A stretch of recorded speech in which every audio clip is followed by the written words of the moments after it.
Hey guys, I'm Jason. This is Comet Crypto Stock. Hopefully, we don't have any debacles on our live stream tonight.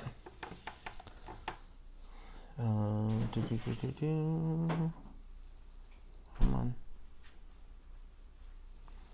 on. Let's see, are we live?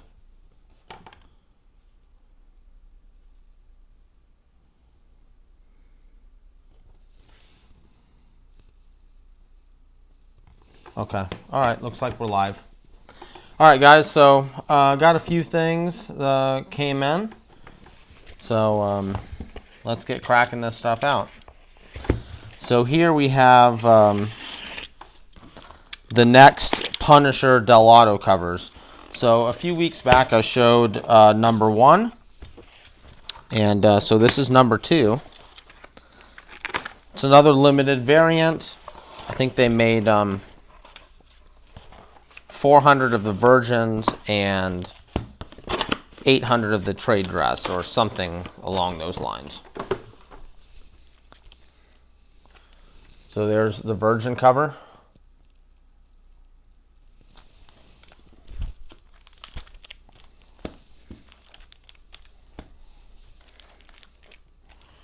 And there's the trade dress. I think Delgado has done really well with both of these Punisher covers. And yeah, I'm pretty sure this is I guess only 600 copies of the trade dress, and this one must be 400. I thought it was 500. Okay, so 500 of the virgins and 600 of the trade dress. So not really too much of a difference in the print runs in those.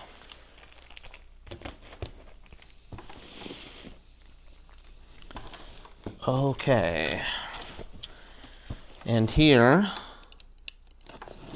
we have some more Red 5 comics. So we know how they roll. We're not going to have them bagged and boarded. Is what it is, I guess. Just have to deal with it. So we got the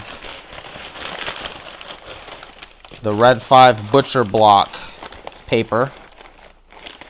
Okay, let's see here. Oh boy. They put all of them in one butcher block. Wow, that's insanity.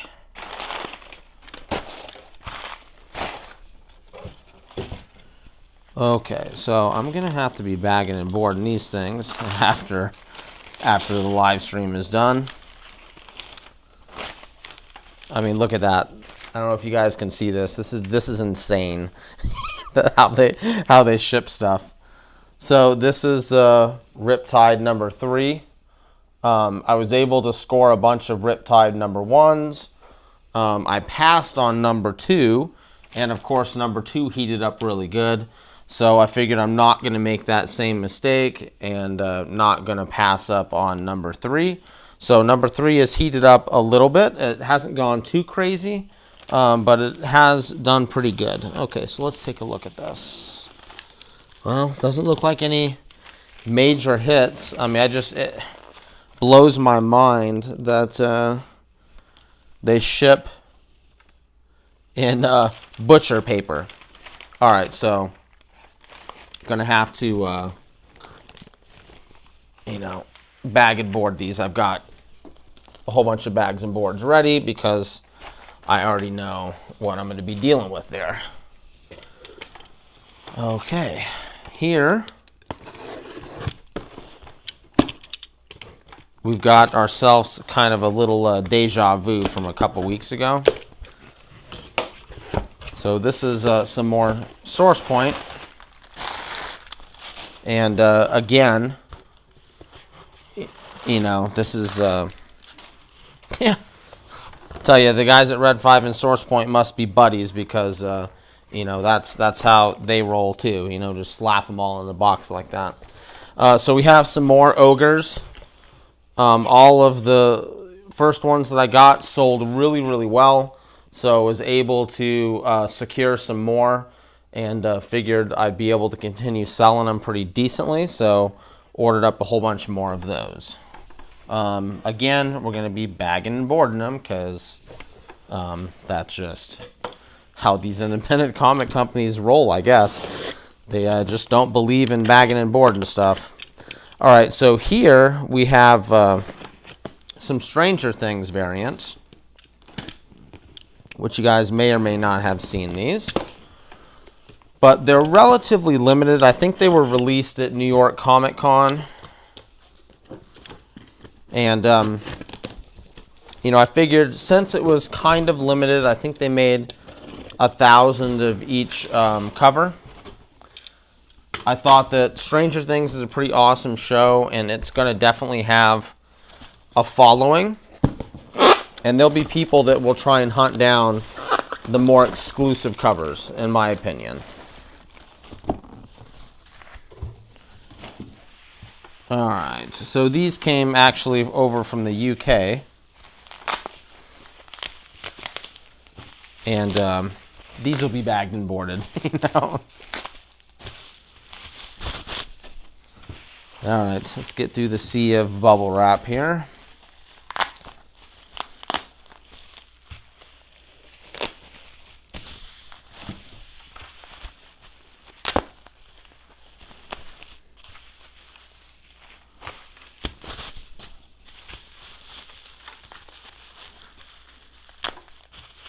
So if you guys haven't watched Stranger Things on Netflix, I imagine that you probably have.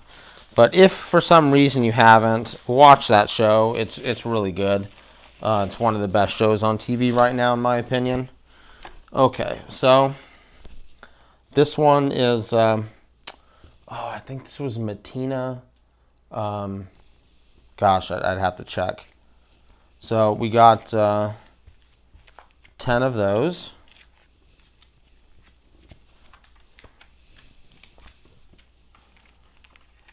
And they've already started to kind of heat up pretty good on eBay. But I think what I want to do is send some of these into CGC. And I believe that Midtown had this cover also. So I don't know if it was split up between 1,000 copies total. I'm hoping. And actually, this Paralo seems to be heating up a little bit more, even though I think I like the other cover better. Just because, those Christmas tree lights were kind of an important part of the TV show in the first season. So I kind of like having that reference there. So to me, that just is a little bit slightly cooler than just seeing that Gorgon or whatever by himself with that Paralo. But anyway, they're both really nice covers. I believe they're both 1,000 copies, as far as I know anyway. And there's going to be tons of fans of that show that are going to want to be hunting down the more limited variants, in my opinion. So, like I said, they kind of are doing pretty well on eBay. But my goal with these is to send a couple to CGC and then list them as 9/8 and stuff as I kind of go through them and see how that works out. But let's see what's going on.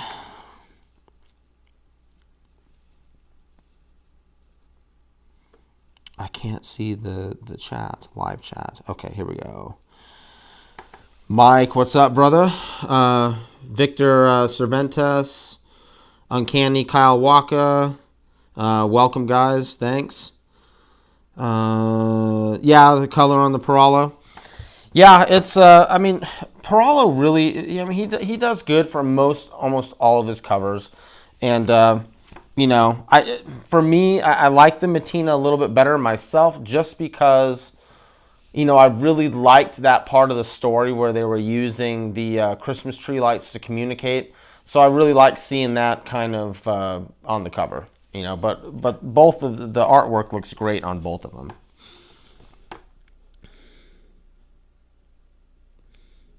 Oh, Mikey, yeah, 50. Did I get 30 or 50 Riptides?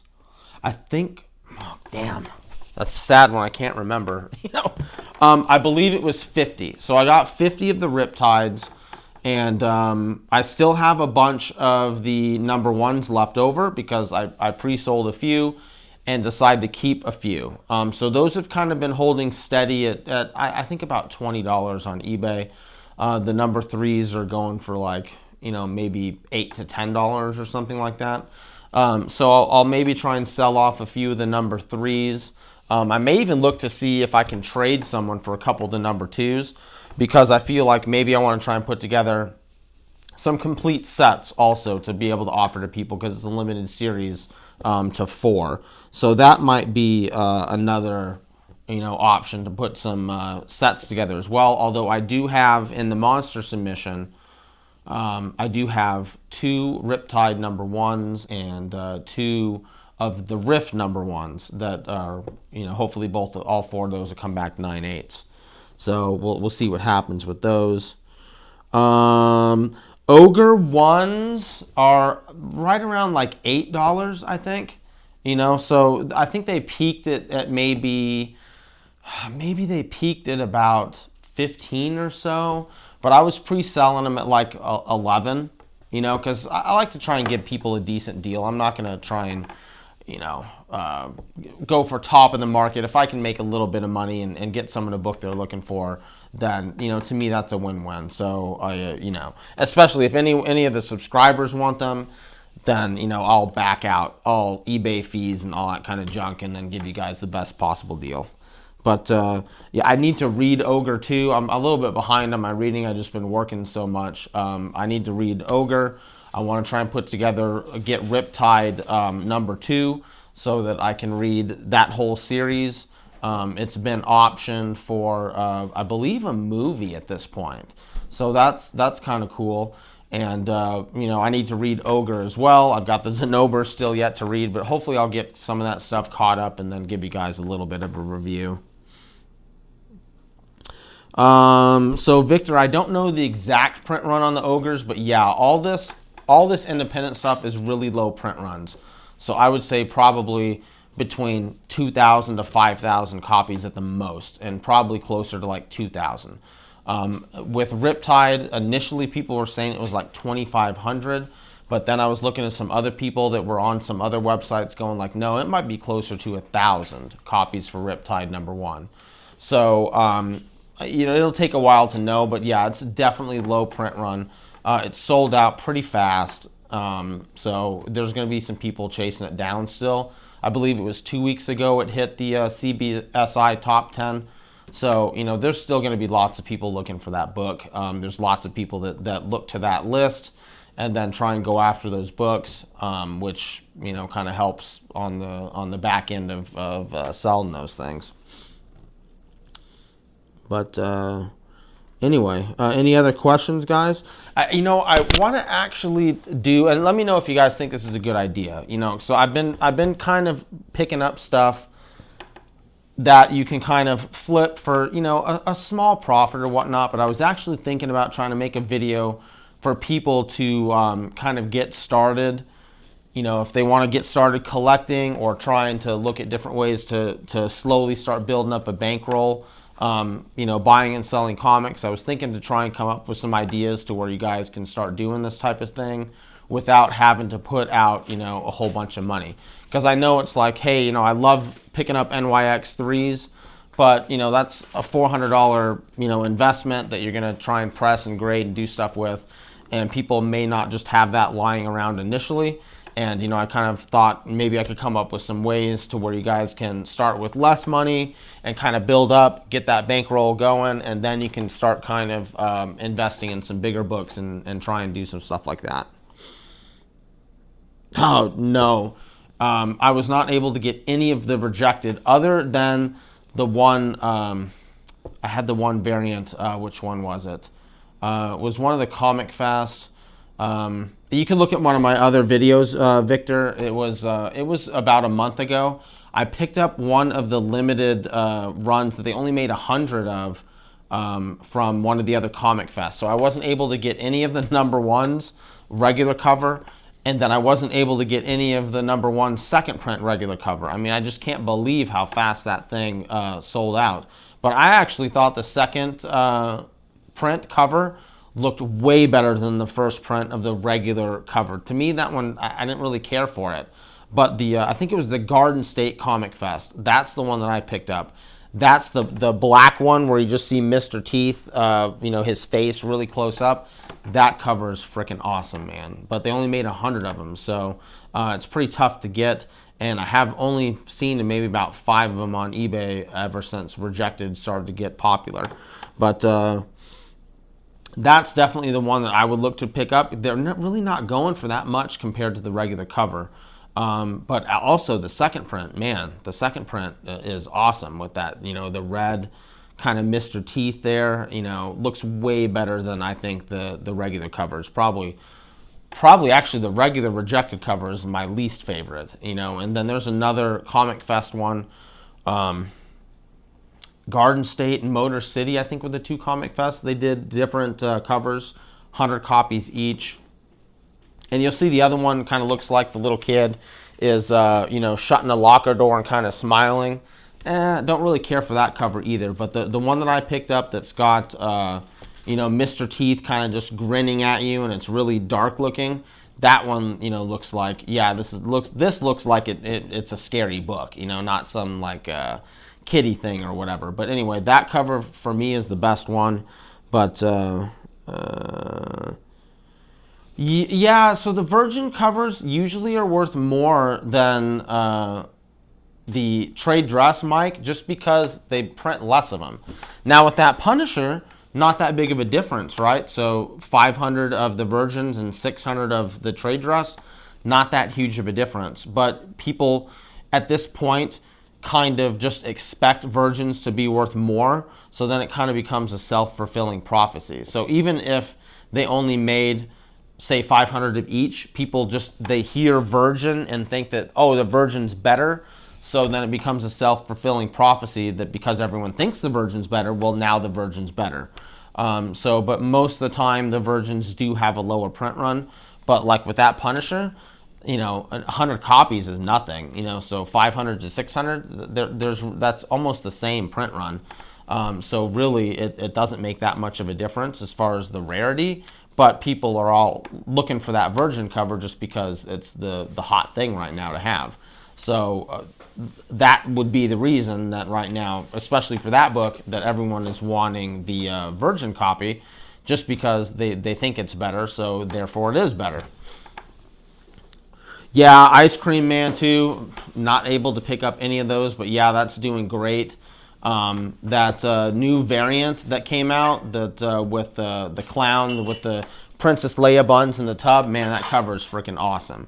I can't remember. That's like a 1 in 25, or I don't know if it's a 1 in 25 or 1 in 50 or whatever. But that book is going to be pretty tough to get. Yeah, so we'll see. I mean, if you can find that one, that would be a nice one to pick up. Also, was able to pick up a couple of the Spider-Gwen Jae-Hung Lee variants, so I was real happy to be able to scoop a couple of those. Had to pay kind of a small fortune for them, but still less than what the eBay prices are going for. So we'll see. Hopefully I'll have those to unbox next Sunday, and I'm hoping that I can get at least one of them or both of them to be 9/8. And then my plan with those is, send those suckers into CGC, hopefully get 2 9/8s, and maybe flip one and keep one or something, because that cover is just beautiful. I mean, that's one of the nicest covers, other than maybe the Miss Marvel 2 Melina cover. That one is sweet too, but that's definitely probably one of the most iconic covers to come out in quite a while. As soon as I saw that thing, I really liked it. And then as the pre-orders were all coming out for about $60, as soon as I jump on there and try and buy them, they were sold out. It's like, oh my gosh, the pre-orders sold out in like an hour. That was nuts. Oh, yeah, Mikey. Yeah, so, yeah, he's talking about the ASM 800 UK variant where Spider-Man is climbing down the Statue of Liberty's arms. Yeah, that's a pretty sweet variant as well, brother. I definitely like that one.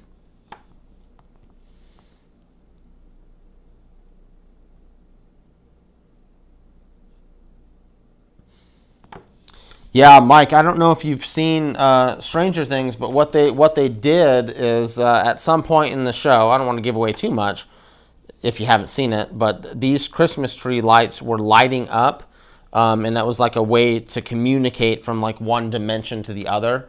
So that was pretty cool as they were trying to figure all that out. And so that's kind of why when I saw the Christmas tree lights in there, yeah, that was pretty awesome. But this show is set in like the early 80s. So yeah, if you're guessing the 70s on those Christmas, yeah, I mean, you're right there, dude. You know, so you guessed pretty good.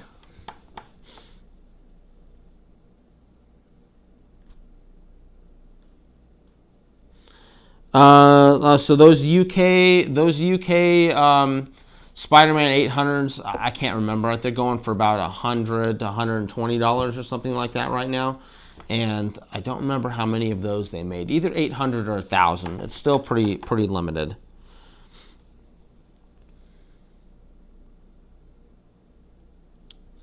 But anyway, guys, I've got a ton of books to bag and board here and maybe grade. I don't know if I'll have time to grade them all. So I'm going to go ahead and cut this one short for the night. And thank you, everyone, for taking time out of your Sunday to come check us out. And hopefully we'll have some cool stuff next Sunday. And, maybe if I get a chance to catch up on some of this reading, I'll try and do a review of some of this stuff. Just in case you guys here haven't seen the ogre inside. The art is a bit kind of raw. I showed this the other week, but in case people are kind of, here tonight and didn't get to see it, I'll flip through some of this for you. So it's kind of more, raw, not quite as polished as some stuff. But what I'm thinking is that the story is really good. Also, the paper is really, really nice on this. I mean, like, all the interior pages are, like covers.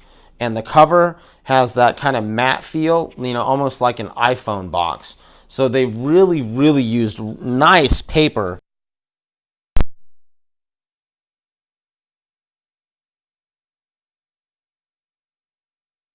I was very happy with the paper that they used, and it seems to hold up, pretty nice. But man, like every single page on the inside is like covered with stock that like marble. All right, guys. So thanks for tuning in. I'm Jason, and take it easy.